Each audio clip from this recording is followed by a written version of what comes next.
ఏపీలో భారీ వర్షాలు పడనున్నాయి. ఎన్టీఆర్, ఏలూరు జిల్లాలకు రెయిన్ అలర్ట్ జారీ చేశారు. రానున్న 24 గంటల్లో భారీ నుంచి అతి భారీ వర్షాలు నమోదయ్యే అవకాశం ఉంది. బాపట్ల, కృష్ణా, గుంటూరు జిల్లాలకు ఎల్లో అలర్ట్ జారీ అయింది. వచ్చే 5 రోజులు రాష్ట్రంలో విస్తారంగా వర్షాలు కురుస్తాయని తెలిపారు. మరింత సమాచారాన్ని విశాఖ నుంచి మా ప్రతినిధి రవిచంద్ర అందిస్తారు. దక్షిణ కోస్తా జిల్లాలకు మరో 24 గంటల పాటు భారీ నుంచి అత్యంత భారీ వర్షాలు నమోదవుతాయని విశాఖ తుఫాను హెచ్చరికల కేంద్రం చెబుతోంది.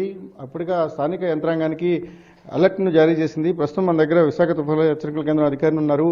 ఏ ప్రాంతాలకు ఏ హెచ్చరికలు జారీ చేశారో అన్నట్టు తెలుసుకునే ప్రయత్నం చేద్దాం. మేడం, ఏ జిల్లాలకు ఆరెంజ్ వార్నింగ్ ఇచ్చారు, ఏ ప్రాంతాలకు ఎల్లో వార్నింగ్ ఇష్యూ చేయడం జరిగింది? భారీ నుంచి అతి భారీ వర్షాలు ఏలూరు, ఎన్టీఆర్ డిస్ట్రిక్ట్స్కి ఇవ్వడం జరిగిందండి. హెవీ రెయిన్ ఫాల్స్ అంటే భారీ వర్షాలు బాపట్ల, కృష్ణా, గుంటూరు జిల్లాల్లో పడే అవకాశం 1-2 చోట్ల పడే అవకాశం ఉందని జిల్లా అధికారులకి ఇన్ఫార్మ్ చేయడం జరిగింది. ఉపరితల ఆవర్తనం ఏ ప్రాంతంలో ఉంది, దాని ప్రభావం ఏ విధంగా ఉండే అవకాశం ఉంది? ఈ రోజుకి ఉపరితల ఆవర్తనం నార్త్ కోస్టల్ ఆంధ్రప్రదేశ్కు ఆనుకొని ఉన్న WC బేలో విస్తరించింది. ఇది ఉపరితలానికి 5.8 కిలోమీటర్స్ ఎత్తు వరకు విస్తరించి ఉందండి. దాని ఇంపాక్ట్ ఎలా ఉంటుంది మేడం? దీని ప్రభావం వల్ల మొత్తం స్టేట్ అంతా, మన రాష్ట్రం అంతా వానలు పడే అవకాశం ఉంది. 1-2 చోట్ల భారీ వానలు కూడా పడతాయని ఇచ్చాము. దీంతో పాటు ఈదురుగాలు, థండర్ స్టార్మ్స్, ఈదురుగాలు కూడా వీచే అవకాశం ఉంది.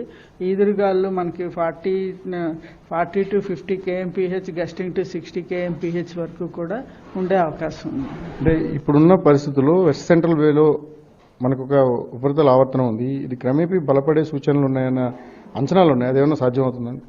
అంటే మనకి కోస్ట్కి దగ్గరలో ఉన్నది కాబట్టి అంత ఇంకా టైం పడుతుందండి చెప్పడానికి. ఇది బాగా అంటే మనకి కొంచెం టైం ఉండి అది కొంచెం దూరంగా ఉంటే అది అల్పపీడనం అయ్యే అవకాశం ఉంటుంది. కానీ అది కోస్తాకు బాగా దగ్గరలో ఉండడం వలన మనం అది కన్ఫర్మ్డ్గా చెప్పలేం.